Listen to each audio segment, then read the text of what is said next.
नहीं थी, समाज में उदारता की आवश्यकता नहीं थी।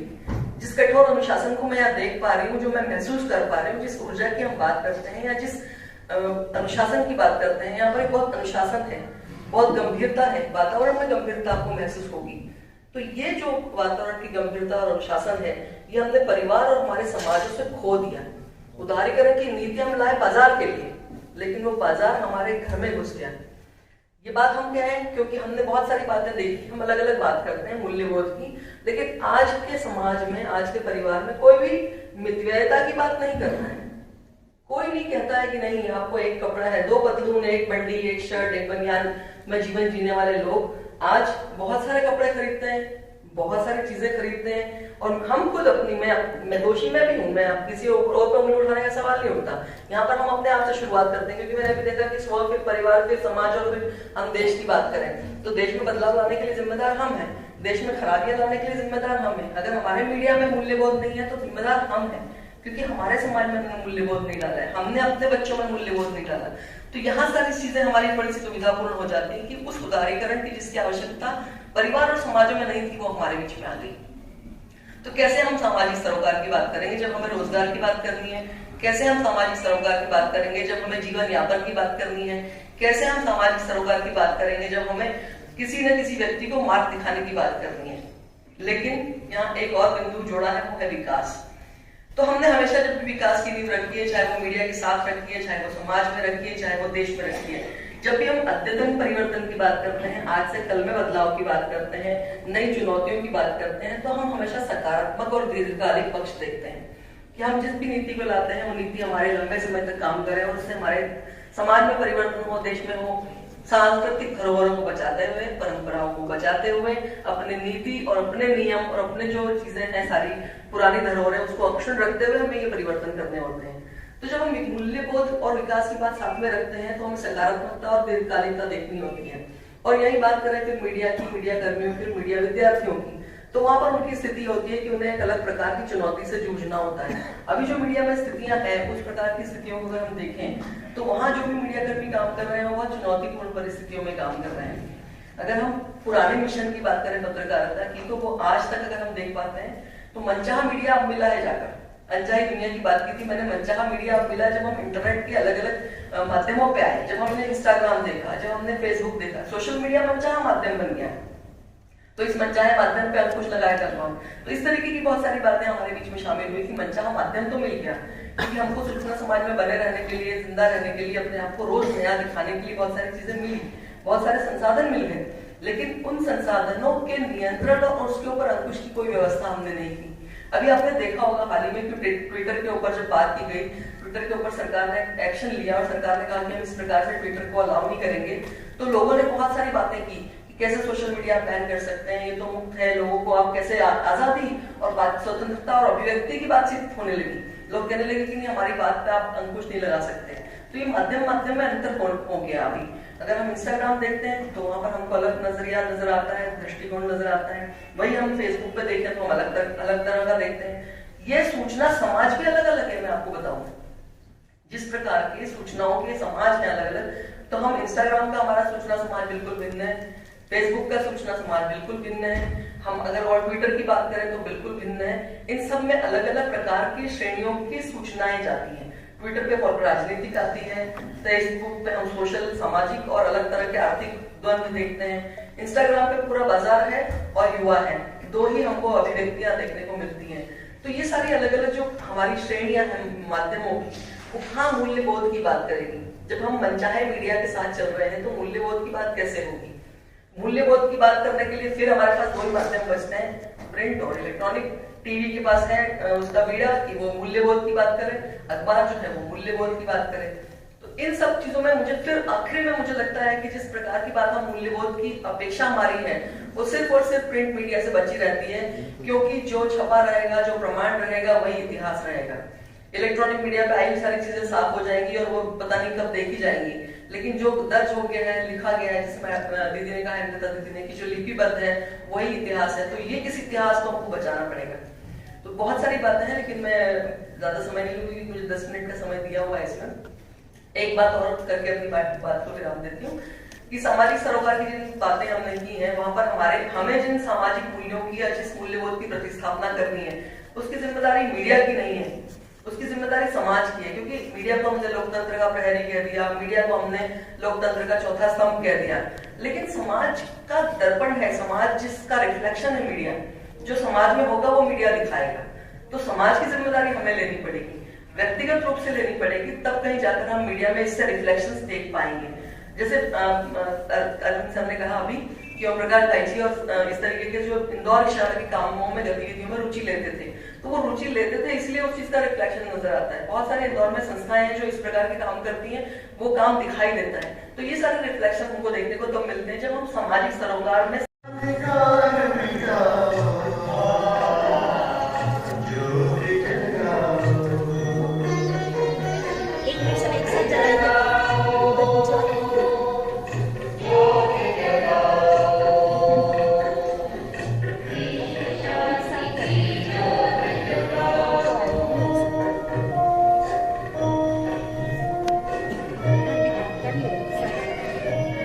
अगर मिल भी जाए तो क्या है, वहां से मन में नैराश्य उपजता है कि कैसी दुनिया, कौन सी दुनिया हम चाहते हैं। क्योंकि दुनिया हर व्यक्ति के लिए अनचाही है, अनचाही, कहीं दुख है, कहीं भय है, कहीं मांग है, कहीं इच्छाएं हैं। जो मैं अभी गैलरी देख करके आई हूँ यहाँ पर, दीदी ने मुझे, कल्पना दीदी ने गैलरी घुमाई है और वहां पर ये सारे शब्द देखे मैंने जो हमारे अंदर होते हैं। कहीं ना कहीं डर है, मांग है, लालसा है, इच्छा है, क्रोध है, क्षोभ है और तमाम तरीके की दुविधाओं विडंबनाओं में हम दिन भर जूझते हैं। तो ये दुनिया हमारे लिए अनचाही रहती है। तो ये दुनिया अगर मिल भी जाए तो क्या है, तो ये मनचाही दुनिया कैसे मिलेगी। एक मीडिया शिक्षक होने के नाते मैं यहाँ पर बात उठाती हूँ कि मनचाही दुनिया क्या है, किसकी मनचाही दुनिया की हम बात करेंगे, कौन सी दुनिया मनचाही रहेगी। क्योंकि मीडिया मूल्य और विकास की बात हमको करनी है और मुझे अपने विद्यार्थी में मूल्य बोध की बात डालनी है। मुझे उस मीडिया कर्मी के लिए जो आगे मीडिया कर्मी बनने वाला है उसमें हमें मूल्य बोध की, मूल्य की चेतना लानी है। लेकिन यहाँ पर थोड़ा सा अंतर मैं देख पाती हूँ कि जो जिस मूल्य बोध की हम बात करते हैं, मुझे लगता है मीडिया शिक्षक होने के नाते, क्योंकि मेरा क्या दायित्व है, उत्तरदायित्व है कि मेरे हर विद्यार्थी को मीडिया में रोजगार मिले। ये मेरा पहला कर्तव्य भी है और दायित्व भी है। हम सुधरेंगे तो युग सुधरेगा, क्योंकि मीडिया सिर्फ अपने लिए नहीं, मीडिया समाज के लिए। मीडिया के बहाने हम समाज में भी एक परिवर्तन की धारा ला सकते हैं, इसलिए ज्यादा उम्मीद है। और जिनको नेताओं से उम्मीद बची हो वो उनसे उम्मीद कर ले। तो देखिए, जिस माध्यम का जितना अधिक समाज पर प्रभाव होगा, जिस माध्यम की समाज में जितनी अधिक विश्वसनीयता होगी, जिस माध्यम की आवाज जितनी ज्यादा सुनी जाती होगी, उससे सबसे ज्यादा उम्मीद होगी। तो हम सबसे ज्यादा अपने आध्यात्मिक संगठनों की तरफ देखते हैं। मैं भी घुमा रहा हूं कि हमारे जो आध्यात्मिक संगठन है, हमारे जो परिवार है, हमारे जो सामाजिक संगठन है, इन सबकी जिम्मेदारी सिर्फ हमारी जिम्मेदारी नहीं। हम जिम्मेदारी से भाग नहीं रहे, बिल्कुल जिम्मेदारी से भाग नहीं रहे। नहीं तो मूल्यानुगत मीडिया अधिगम समिति बनाते क्यों, इतना सरंजाम जुटाते क्यों, भाई जी ये सब काम करते क्यों, दीक्षित सर इतना पकड़ पकड़ के सब चेलों को अपने जुटाते क्यों। जुटाया इसलिए है कि हम अपना दायित्वबोध नहीं भूले हैं, पर शेष समाज को भी करना है, सिर्फ हम ही नहीं करेंगे। और आपने देखिए इस बात को कि एक दिल्ली के हमारे शायर में वो लिख रहे हैं, यूं तो मुश्किल है हर काम का आसान होना, यूं तो मुश्किल है हर काम का आसान होना, आदमी को मैसर नहीं इंसान होना। क्या आप आ गए दुनिया में, आदमी तो हो गए, अल्लाह ताला ने बख्श दिया आपको शरीर, आ गए आप जमीन पे, आदमी बन गए। पर इंसान बनने के लिए आपको एक यात्रा पूरी करनी पड़ती है। इंसान आप प्रोसेसिंग के बाद होते हैं, एक पूरी प्रोसेसिंग है, उस प्रोसेसिंग के बाद एक आदमी इंसान में बदलता है। आज आदमियों की कमी नहीं है, और भारत में तो वैसे ही हर क्षण कितनी जनसंख्या बढ़ जाती है आपको। तो हमें और चीन को कम से कम संख्या के बारे में सोचे, यूरोप के दोस्त सोचे कि उनके यहाँ बूढ़े ज्यादा हो गए। हमारे यहाँ कभी भी रोज कृष्ण कन्हैया खेल रहे गोद माताओं की, कोई समस्या नहीं है। तो खूब आबादी है, खूब आदमी हमारे पास है, पर इंसान हमारे पास कम होते जा रहे हैं। इसलिए आध्यात्मिक संगठनों की, सामाजिक संगठनों की, हमारे परिवारों की भूमिका बहुत बढ़ गई। बहुत अच्छी बात की सुना दी, बहुत जबरदस्त बात की कि फैमिली में ढीलापन नहीं लाना था, बाजार खोला था, खिड़कियां खोली थी कि हमारी इकोनॉमी सुधर जाए, हमारे जीवन स्तर सुधर जाए। पैसे की कमी थी, बाजार खुलेगा, दुनिया का पैसा लगेगा, बाजार चमक जाएगा, हमारी जिंदगी चमक जाएगी। इसका मतलब नहीं कि हम अपने मूल्य भूल जाएंगे, अपनी परंपरा भूल जाएंगे, हमारा वार्डरोब चेंज हो जाएगा, हमारे कपड़े बदल जाएंगे, हमारा घर बदल जाएगा और हमारी जो भी सांस्कृतिक पारंपरिक चीजें हैं वो सब घर के बाहर चली जाएंगी या स्टोर रूम में पैक कर दी जाएंगी। और इसीलिए देखिए वैल्यूज की बात है। आप कहते हैं मूल्य, मूल्य कैसे घटित होता है जीवन में? मूल्य घटित होता है। त्रेता का मूल्य अलग है। रावण बार बार पूछता है, त्रेता का जो खलनायक है, विलन है, वो स्त्री को हाथ नहीं लगाता, ये उस समय का मूल्य है। वो कहता है कि देखो तुम राज रानी बन के रहोगी, मुझसे विवाह कर लो। और आप देखिए महाभारत का मूल्य अलग है। महाभारत में वो कहता है कि तू अपनी भाभी को मैं तुम्हें जान पे बिठाऊंगा, साड़ियां खिंचवा रहा है। और आज का मूल्य क्या है? कलयुग का। इसीलिए ये जो ईश्वरीय विश्वविद्यालय है ये सतयुग लाना चाहता है। जो त्रेता के पहले के मूल्य है, महाभारत के पहले के मूल्य है, उस मूल्य को धरती पर उतारना चाहते हैं। और इसके लिए मीडिया एक महत्वपूर्ण माध्यम बन सकता है, क्योंकि उसकी ताकत है। जिसकी ताकत है उसी से प्रार्थना करते हैं। एक आम आदमी के हाथ में क्या है? आज चलो फेसबुक मिल गया, आज ट्विटर मिल गया, आज इंस्टाग्राम मिल गया। इसके पहले तो हमारे पास कुछ है, बोलते क्या, कैसे कहते हैं, संपादक जी के पास है, सुरेश छाप दिया खबर, हमारी एक खबर लगा दो, रीडर में पड़ता था, नीलवे चंद्र जैसे लोग क्या झूठना पड़ता, भाई खबर लगा दो हमारी, क्या चीज तो लगा दिए तो ठीक है, नहीं तो फिर अखबार देखे क्या है यार, कैसे रीडर में खबर नहीं लगाई। आज ये कम से कम फेसबुक पे जाके लिख देता है, ये बहुत खराब रीडर ने खबर नहीं लगाता, जिसको खबर पढ़ने नहीं आती, गलत खबर पढ़ता है, सब करता है। आज हस्तक्षेप की स्थिति पैदा हो गई कि समाज के पास में कम से कम एक स्वर आ गया, तो वो मोनोपोली थोड़ी सी टूटी जरूर है। मूल बात यह है कि कहीं के मूल्य कहीं लादे नहीं जा सकते।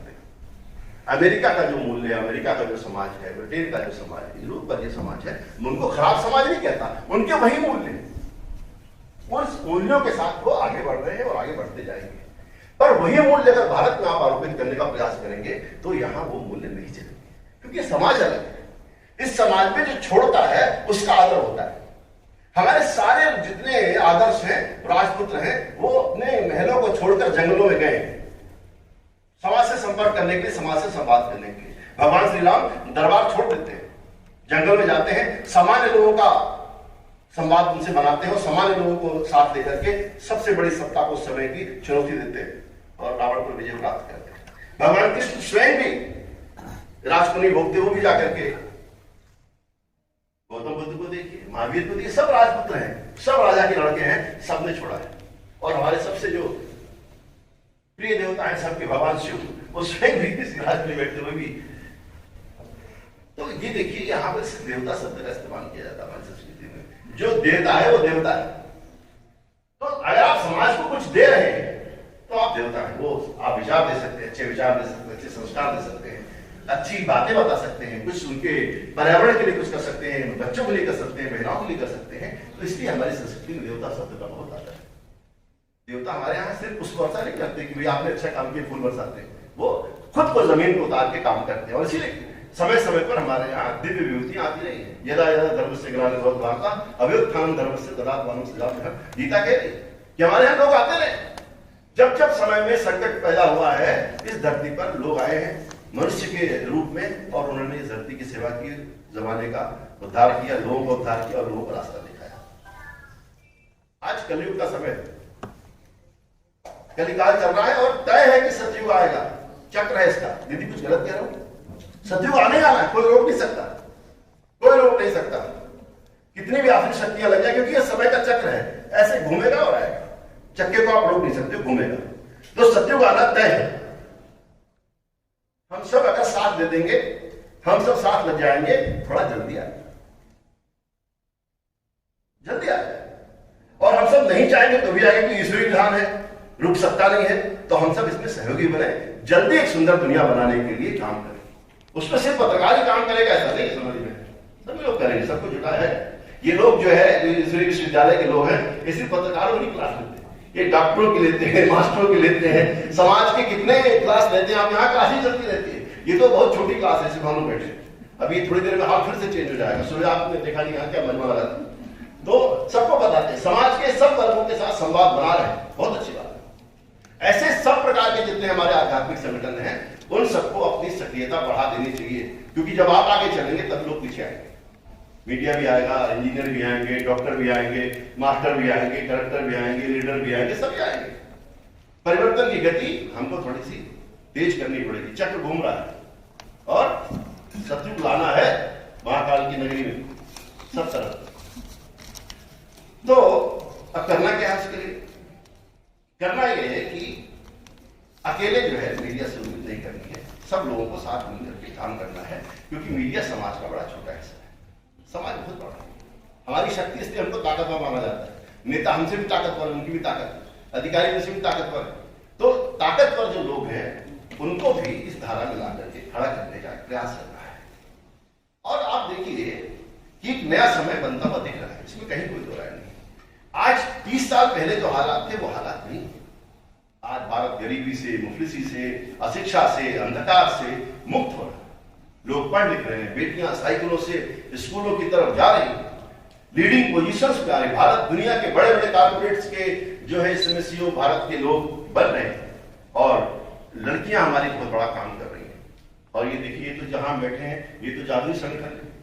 बाबा ने सारे प्रमुख पदों पर स्त्रियों को बिठा के रखा, और ये वही विधान है जो हमारे ब्रह्मा बाबा ने बनाया। उन्होंने क्या बनाया? उन्होंने जो जितने बड़े मिनिस्ट्रीज थी, अभी मोदी जी ने वित्त मंत्री बनाया निर्मला सीतारमण जी, हमारे पहले से फाइनेंस का काम लक्ष्मी के पास है। पहले से फाइनेंस मिनिस्ट्री कभी किसी पुरुष के पास नहीं बताई। हमारे विधान लक्ष्मी कब से कभी हटाई नहीं है। कुबेर बस रक्षा खजाने की गेट खोलता है, बताता है कि है, पर मूल जो फाइनेंस मिनिस्ट्री है वो लक्ष्मी के पास है। फूड और सिविल सप्लाई शुरू से अन्नपूर्णा के पास है, कभी किसी पुरुष के पास नहीं। बताइए, मानव संसाधन विकास आज से शिक्षा मंत्रालय हो गया है, वो सरस्वती के पास जमाने से है। IMC के गेट पे सर ने सरस्वती जी को बिठा रखा सर, उनको प्रणाम करके आगे बढ़ना है। शिक्षा मंत्रालय मतलब यही तो मेजर मिनिस्ट्रीज है। अब चलो भैया आपको रक्षा मंत्रालय उधर, ठीक है, राजा जी बैठे। हमारे यहाँ कौन है? हमारे माँ दुर्गा, माँ काली, सारी माताएं हमारी रक्षा करती है राक्षसों से। कब पुरुष लड़ने गए मैदान में?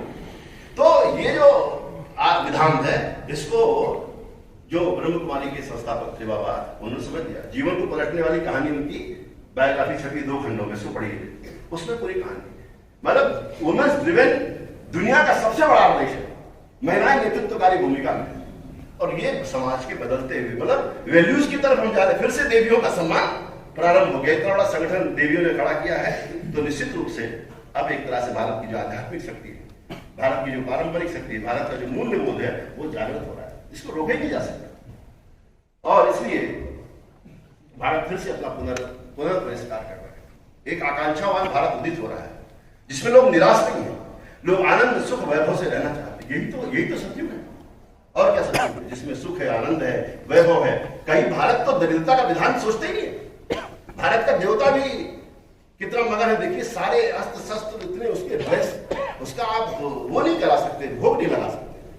सर कितनी थाली लगती है केरल में, बताइए, तब जाके देवता खुश होता है।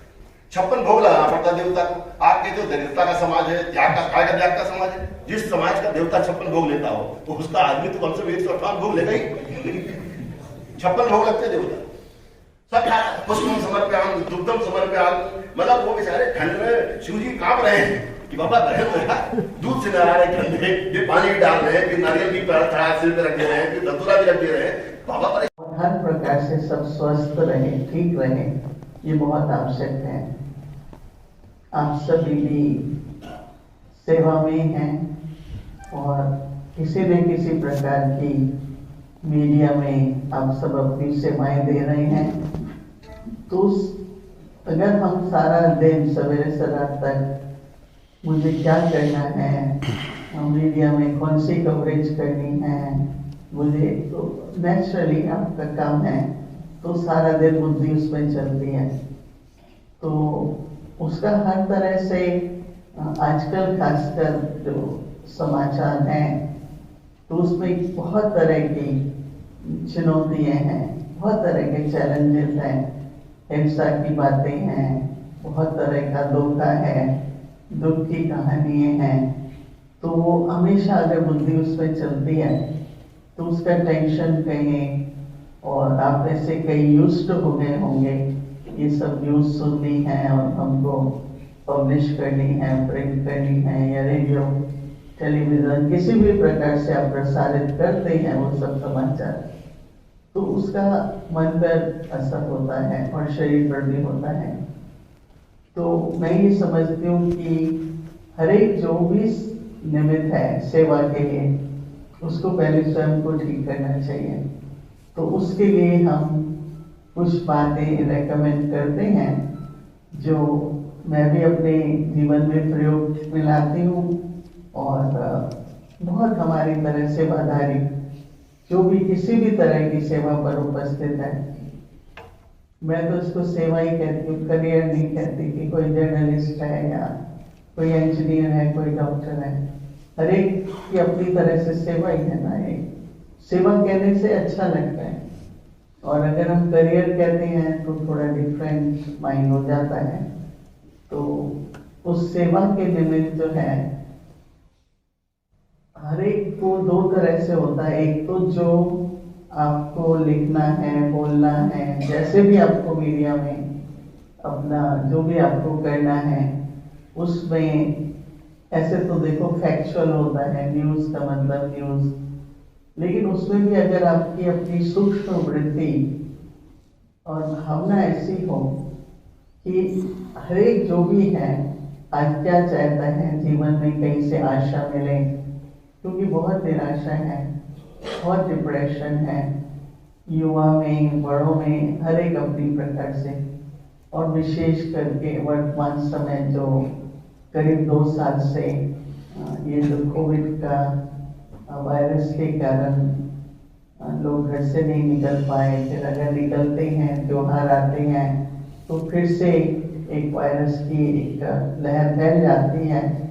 तो बहुत तरह का सामाजिक परिवर्तन, आर्थिक परिवर्तन जीवन में आया है, और वो चुनौती बहुत बड़ा चैलेंज भी है, क्योंकि 2 साल से अगर आप घर पर बैठ के जॉब कर रहे थे, अब आपको जॉब पे जाना पड़ रहा है, फिर धन जिस प्रकार से पहले स्पेंड करते थे अभी हमको ध्यान रखना पड़ता है, और खासकर युवा में और घर में भी बच्चों पर उनकी मानसिक स्थिति पर बहुत प्रभाव आए हैं।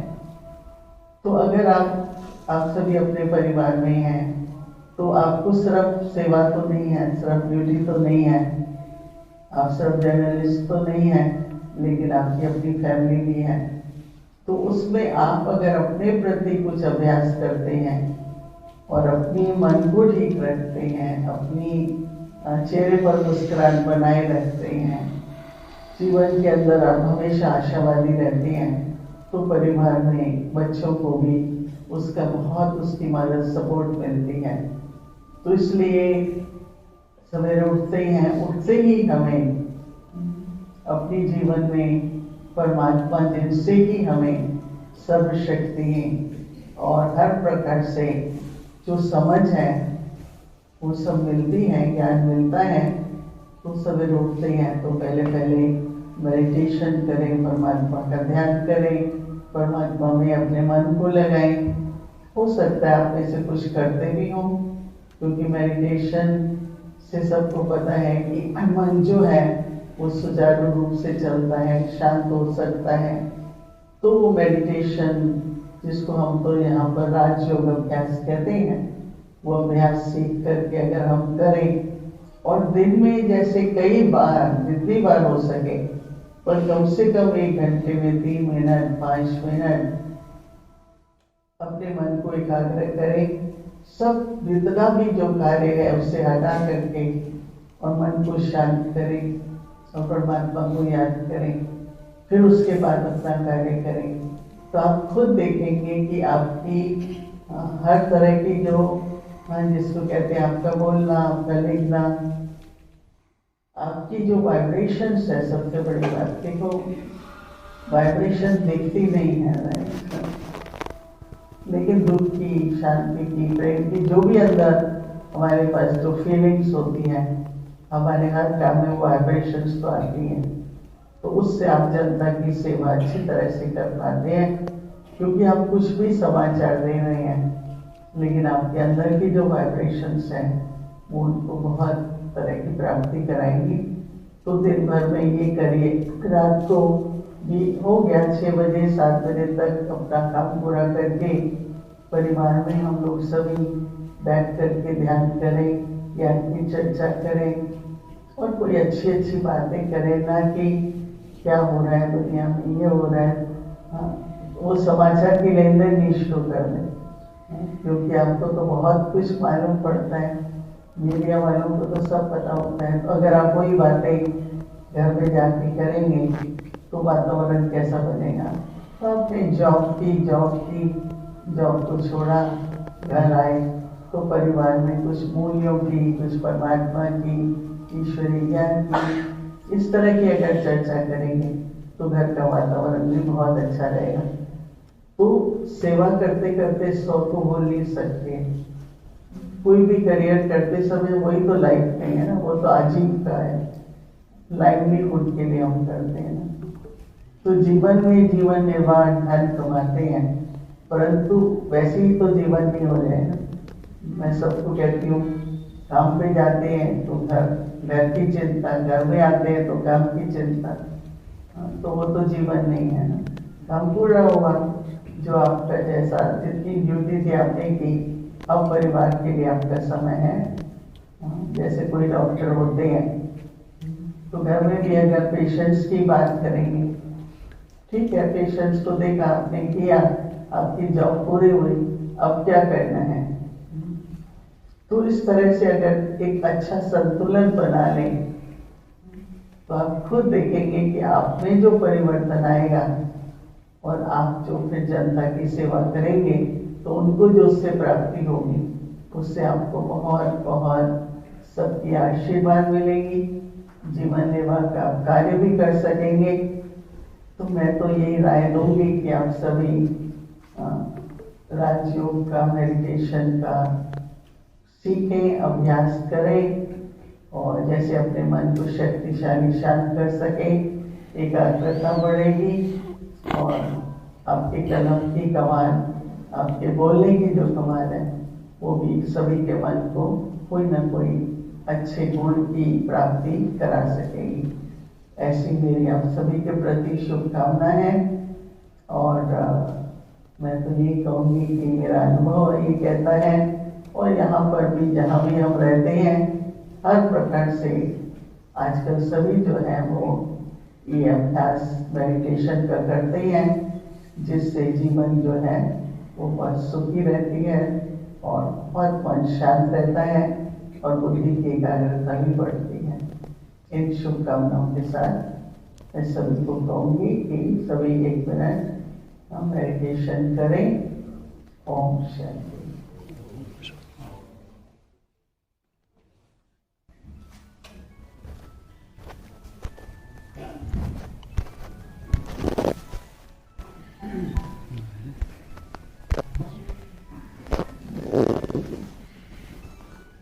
आशीर्वचन के लिए मोहिनी जी का बहुत बहुत आभार। यहाँ एक जानकारी और देना चाहता हूँ कि ये जो कार्यक्रम हो रहा है इसमें केवल इंदौर के नहीं बल्कि खंडवा, खरगोन, धार, झाबुआ, रतलाम, मंदसौर, उज्जैन, राजगढ़, नीमच आदि के आंचलिक पत्रकार भी आए हुए हैं। हम सब जानते हैं जो अंतिम वक्ता होता है, जो सोच के आए वो सभी बातें पूर्व वक्ताओं ने कह दी, और जो कभी सोच नहीं सकते वो बातें संजय जी ने कर दी। तो अब क्या सोचे, क्या बोले, तो उसी बात से शुरू करते हैं कि ये मीडिया में कुछ दिन पहले हमारे यहाँ बहुत सारे कार्यक्रम हुए। कार्यक्रमों में हमारे यहाँ सोशल मीडिया टीम ट्वीट करती रहती है, हमने क्या कहा, अन्य वक्ताओं ने क्या कहा।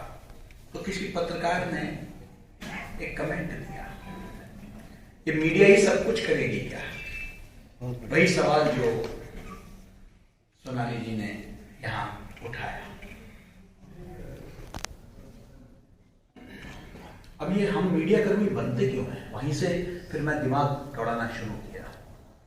मैं तो अच्छा भला सरकारी नौकरी में था, इस्तीफा देके एक प्राइवेट में पत्रकार बना। बाप ने घर से निकाल दिया, कहते कि तू नालायक है। अब पत्रकार बनने के लिए क्वालिफिकेशन का तो पता नहीं, लेकिन हम सब जो पत्रकार यहाँ बैठे हैं, हम सबको एक विशेष कीड़े ने काटा है। बिल्कुल सर। और ये कीड़ा जो है ये बहुत परेशान करता है, क्योंकि इसे किसी की परेशानी नहीं देखी जाती। हम कहीं देखते हैं कि लोग रात को सो नहीं पा रहे हैं, लोग 75 साल के आजादी के बाद भी फ्लाईओवर के नीचे सर्दी में ठिठुर रहे हैं, तो हमको रात को नींद नहीं आती, इसलिए हम मीडिया कर्मी बने हैं। हम मीडिया कर्मी इसलिए बने हैं कि हम तो खाना खा रहे हैं, लेकिन इस देश में बहुत सारे ऐसे बच्चे हैं जो रात को खाना खाए बगैर सो जाते हैं, इसलिए हम मीडिया कर्मी बने। इसलिए हम अपनी तुलना किसी और के साथ नहीं करेंगे। हमारा काम समाज का पिछलक को बनना नहीं है, समाज को नेतृत्व प्रदान करना है। यह हम अक्सर भूल जाते हैं। इस देश में फैशन बन गया है, सबसे ज्यादा मजम्मत होती है एक नेता की और एक पत्रकार की, सबसे ज्यादा ड्राइंग रूम डिस्कशंस में सबसे ज्यादा। अरे मीडिया वाले, अरे नेता कहता है कि अरे तुम लोग कौन होते हो मुझ पर आरोप लगाने वाले। मैं तो हर 5 साल में जनता के बीच में जाता हूं, उनसे सर्टिफिकेट लेके आता हूं। अफसर जो है वो जिंदगी में एक परीक्षा पास करता है, फिर जिंदगी भर अफसरी करता है। नेता कहता है मैं तो हर 5 साल में जाता हूं। और पत्रकार हमसे पूछते हैं आपको किसने चुन के भेजा है? मैं कहता हूं कि मेरा परीक्षा तो हर खबर के साथ होती है।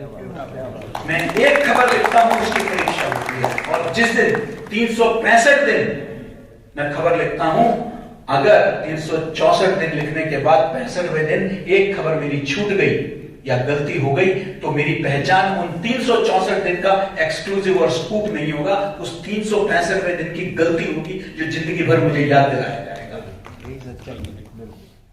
लोग याद दिलाएंगे आपको, आप वही है ना जिसने वो गलती की थी। इतने सारे मैंने स्कूप किए, एक्सक्लूसिव किए, ये सब लोग भूल जाएंगे। मैं रोज अग्नि परीक्षा देता हूं, इसलिए मैं पत्रकार हूं। हमें यह दायित्व बोध होना चाहिए कि हमारी यह अहम भूमिका है जो समाज में शायद ही कोई निभाता है। मैं एक दो बातें आज, क्योंकि विषय मीडिया मूल्य एवं विकास, मैं सुबह भी एक सत्र था यहाँ, दीदी ने आमंत्रित किया था। वहां 4 हमारे ब्रह्म कुमारी भाई और बहन थे। उनसे मैंने एक ही बात कही कि अगर भाई जी और दीक्षित जी ने एक काम किया तो वो अभिभावक का काम किया। जब बच्चा गलती करता है तो वो टोकते थे, और यही काम वो हमें लगातार टोकते रहे। हम पत्रकार ही शायद एक कौम है, एक बरादरी है पूरे दुनिया में जो खुद की सबसे ज्यादा मजम्मत करती है। ये आत्मावलोकन, आत्मचिंतन करने की शक्ति सिर्फ हमारे अंदर है। एक बाबा रामदेव ने क्या आलोचना कर दी एलोपैथी की, हर कोर्ट में उनके खिलाफ जो है एलोपैथी के डॉक्टर्स उनको घसीटने लग गए।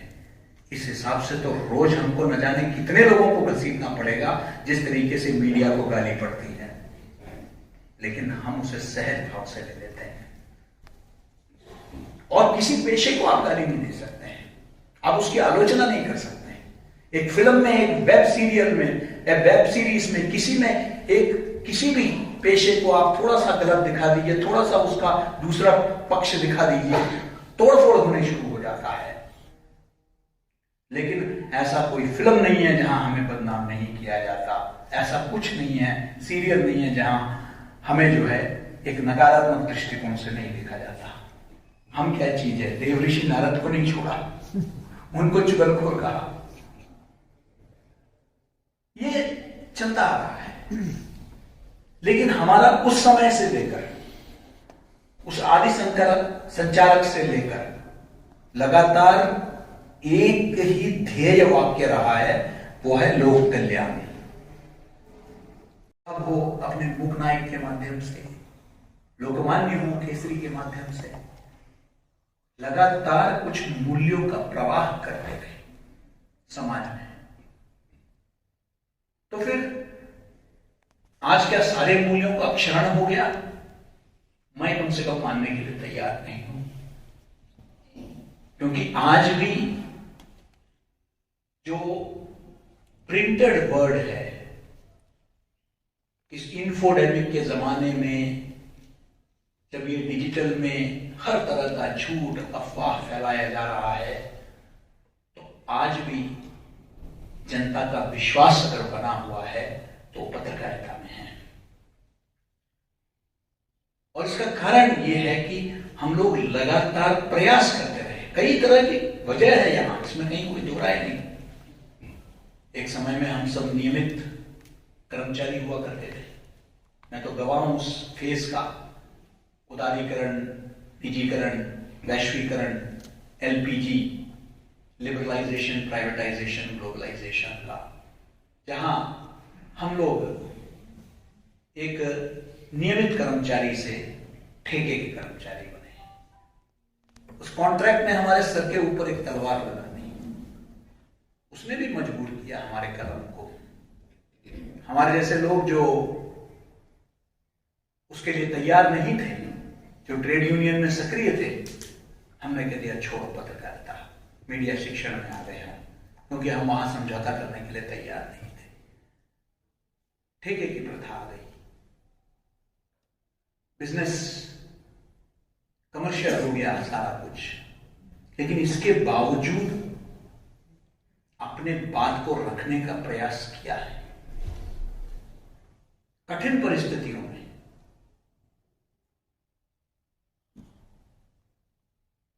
आज मीडिया में टेक्नोलॉजी इतना हावी हो गया है कि कभी कभी हम लोग क्लासरूम में सोचते हैं कि हम जर्नलिस्ट तैयार कर रहे हैं या टेक्नोक्रेट्स तैयार कर रहे हैं। हम क्या पत्रकारों को तैयार कर रहे हैं? टेक्नोलॉजी पे इतना फोकस। कंटेंट हमेशा बादशाह रहा है, बादशाह है और रहेगा। और भविष्य में भी जिस व्यक्ति के अंदर कंटेंट नहीं है, वो सफल पत्रकार नहीं बन पाएगा। इसलिए हमारे पत्रकारिता शिक्षण संस्थाओं को कंटेंट पे सबसे ज्यादा जोर देने की जरूरत है।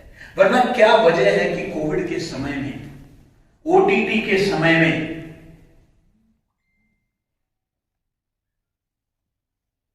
दो दशक पुराना बेसिक टेक्नोलॉजी को इस्तेमाल करते हुए बनाया गया रामानंद सागर का रामायण और बी.आर. चोपड़ा का महाभारत विश्व रिकॉर्ड कायम करता है जब उसको कोविड के समय में दिखाया जाता है, क्योंकि लोगों को आज भी अच्छे कंटेंट की आवश्यकता है। ये हम गलतफहमी में आ गए हैं। मुझे समझ में नहीं आया आज तक, मुझे तो कम से कम कोई ऐसा व्यक्ति नहीं मिला पिछले 4-5 दशक में जो मुझसे आगे पूछा कि आप क्या देखना चाहते हैं। किस आधार पर यह तय किया जाता है कि पब्लिक ये देखना चाहती है? पब्लिक हमेशा अच्छी चीज ही देखना चाहती है, और मीडिया का दायित्व है उस अच्छी चीजों को दिखाना। क्या मैं ये कह रहा हूं कि मीडिया को समाज में जो गलत हो रहा है? मुझे एक व्यक्ति ने पूछा, एक बड़े पत्रकार है, हमारे मित्र हैं। एक बार मैं इसी तरह एक मंच में सकारात्मक पहलू को रखने की बात कर रहा था। उन्होंने मुझसे बड़ा राजनीतिक सवाल पूछा। कह दिया, सुरेश जी, ये 2014 के बाद ही सकारात्मकता की बात क्यों हो रही है? मैंने कहा कि देखिए, हम लोग हमेशा से कहते आए हैं सकारात्मकता का यह मतलब नहीं है कि नकारात्मकता न दिखाएं। सकारात्मकता का यह मतलब है कि बुराई को जरूर दिखाएं, लेकिन साथ में अच्छाई को भी दिखाएं। हमने अच्छाई दिखाना छोड़ दिया है साहब। हम ये जरूर कह देते हैं कि फलान जगह ये हत्या हुई, ये चोरी हुई, ये डकैती हुई, ये महिलाओं पर अत्याचार हुई, लेकिन उसी शहर में अदालतों में रोज न जाने कितने लोगों को सजा दी जाती है। कोई मृत्युदंड ना हो तो हम तो सजा को रिपोर्ट ही नहीं करते हैं। तो समाज को ऐसे लगता है कि सिर्फ अपराध होता है, सजा होती नहीं है। वो अनुपात हमारा कहीं है ही नहीं कि अपराध को कितना दिखाना है, सजा को कितना दिखाना है। अगर सजा रोज देश भर के अदालतों में दी जा रही है, लेकिन उसका चर्चा कहीं नहीं होती। कोई मृत्युदंड कभी हो गया तो उसको चर्चा करते हैं। इसका नतीजा यह है कि समाज को यह लगता है अपराध तो बहुत हो रहा है, जबकि सजा भी साथ में हो रहा है। वरना 138 करोड़ के मुल्क में जो है, कई छोटे मुल्कों के मुकाबले अगर आप क्राइम रिकॉर्ड देखेंगे, मैं ये नहीं कह रहा थोड़ा भी क्राइम रिकॉर्ड गलत है, लेकिन कई छोटे मुल्कों के मुकाबले मुझे कुछ विदेशों में जाने का कई बार अवसर मिला है। वहां आप सबवे से नहीं जा सकते हैं, मगिंग किया जाता है आपको न्यूयॉर्क में और बाकी बड़े शहरों में। मुझे खुद जो है बुडापेस्ट में मेरे डॉलर निकाल के ले गए। भारत में आज भी उसके तुलना में एक गरीब मुल्क, वो सब कई संपन्न मुल्क हैं, उसके तुलना में आज भी हमारे आंकड़े बेहतर हैं अगर औसतन आप निकालेंगे तो। लेकिन इसके बावजूद अपराध को इतनी प्राथमिकता दी जाती है, क्राइम रिपोर्टिंग और क्राइम स्टोरीज, अपराध के सीरियल्स वही दिखाए जाते हैं। समाज में लगता है इसका एक नकारात्मक पक्ष में जो समाज में देख रहा हूं कि हमने हर घर में, हर परिवार में शक के बीज बो दिए हैं। आज पतिदेव लेट आता है तो पत्नी के मन में आता है कि कहां गए, इससे मिले, और वही पत्नी बाहर चली जाती है तो कहीं ना कहीं मन में किनसे मिलने गए, क्यों मिलने गए, पहले ये सवाल नहीं आता था।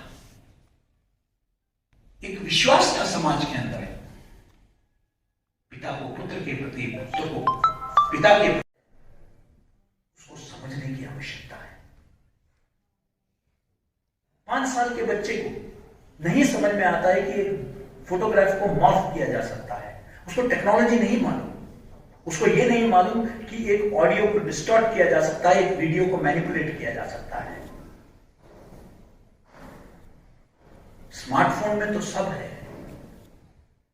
गांव में हम लोग कहते हैं, अब तो गांव वालों के पास भी है, जो बाई घर में आके काम करती है उसके पास भी है, रिक्शा चलाने वाले के पास भी मोबाइल फोन है। लेकिन वो जो देख रहा है, क्या उसको समझ में आ रहा है? मुझे मेरे एक वाहन चालक ने दिल्ली में मुझे बताया कि साहब आपने इंद्र का घोड़ा देखा है क्या? मैंने कहा कि इंद्र का घोड़ा? उसने कह दिया हाँ साहब, इंद्र का घोड़ा मैंने देखा है, आपने देखा है?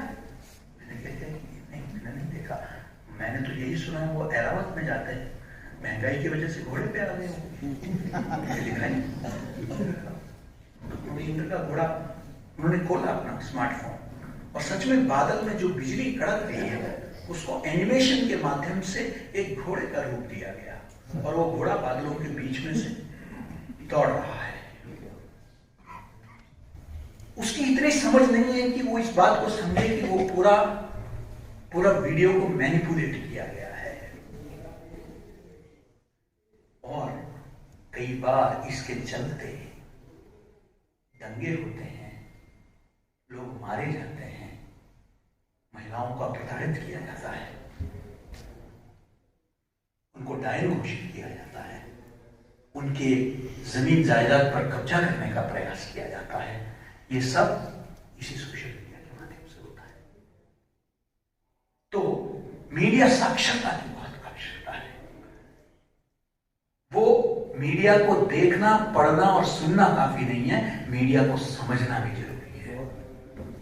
ये मीडिया को समझना बहुत आवश्यक है। और दूसरा, आम जनता के लिए जो हमेशा मीडिया की आलोचना करते रहते हैं,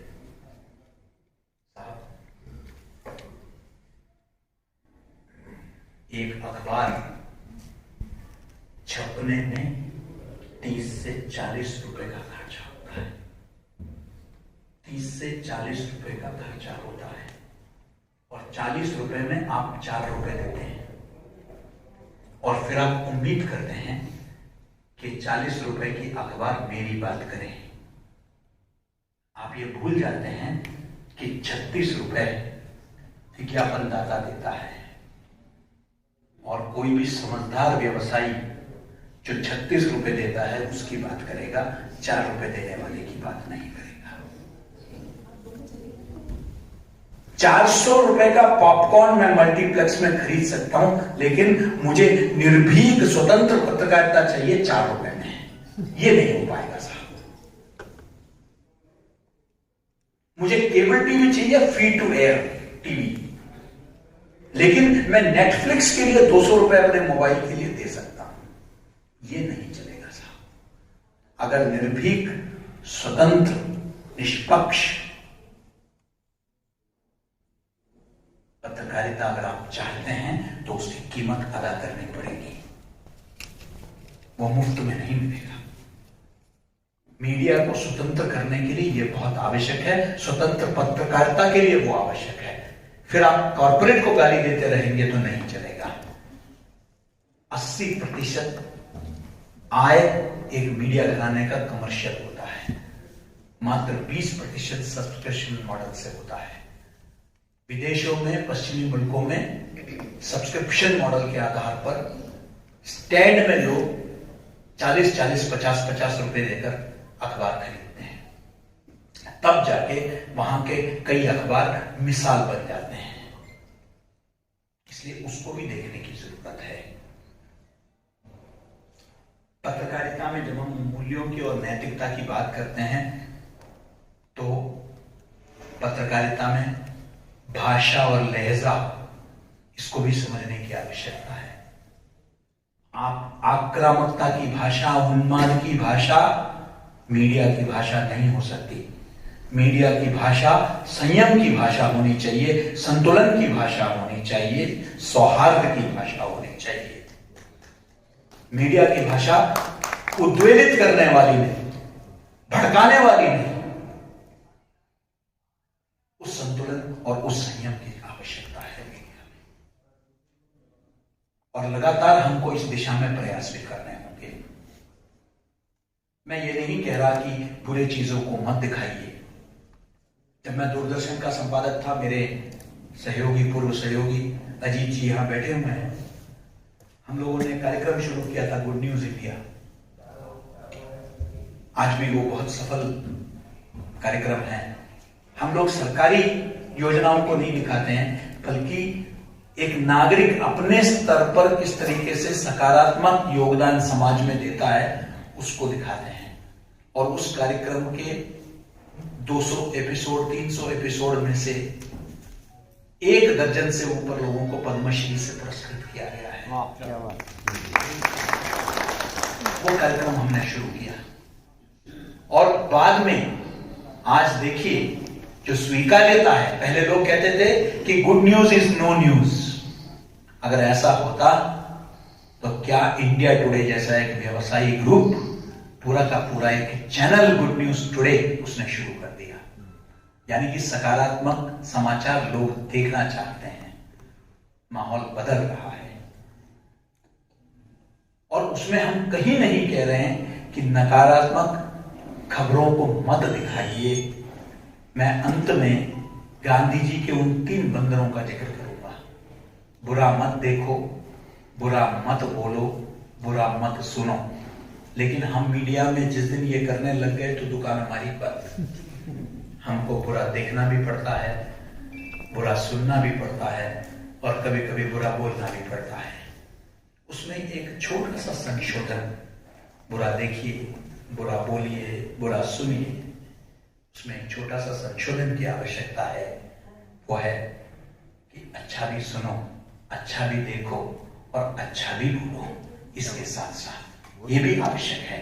और कहीं ना कहीं मूल्यानुगत मीडिया की जब हम चर्चा करते हैं, मूल्यों की बात करते हैं, जहां भाई जी और दीक्षित जी का जो सपना था, वहां भी मीडिया अपने दायित्व से भागे ये नहीं, उसको हमेशा लोगों पर प्रश्न चिन्ह खड़ा करना है, उसको उंगली उठाना है, लेकिन हमेशा उसको याद रखना है कि जब मैं एक उंगली किसी और पर उठाता हूं तो 3 उंगली मेरी तरफ आती है। ये मुझे कभी नहीं भूलना है। वही मूल्यानुगत मीडिया है। मुझे लगता है कि मूल्यानुगत मीडिया की जो चर्चा है वो हमारे मीडिया के मूल्यों में है, हमारे संस्कारों में है। बस यही है कि समय समय पर ऐसे संगोष्ठियों के माध्यम से, माउंट आबू में जिस तरीके से संगोष्ठियों के माध्यम से ब्रह्म कुमारी प्रजापति ईश्वरीय विश्वविद्यालय की ओर से सिर्फ प्रयास इतना ही है कि ये मूल्य कहीं विस्मृत ना हो जाए, हमको बार बार याद दिलाएं ताकि हम भूले नहीं।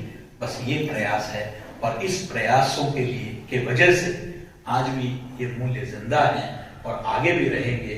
और इसके लिए पूरा पत्रकार बरादरी जो है आपके कृतज्ञ है, आप जो योगदान दे रहे हैं। और इसलिए हम सब यहां जब एकत्रित हुए एक रविवार के दिन, तो वो कारण ये है कि कहीं ना कहीं भले बहुत सारे समझौते हो गए हो, लेकिन हम अपने मन में, दिल में उन मूल्यों को आज भी मानते हैं। यहाँ जितने पत्रकार बंधु बैठे हैं इसलिए वो इधर आए हैं, ये मुझे पूरा विश्वास है। आपने मुझे आमंत्रित किया, बहुत बहुत धन्यवाद।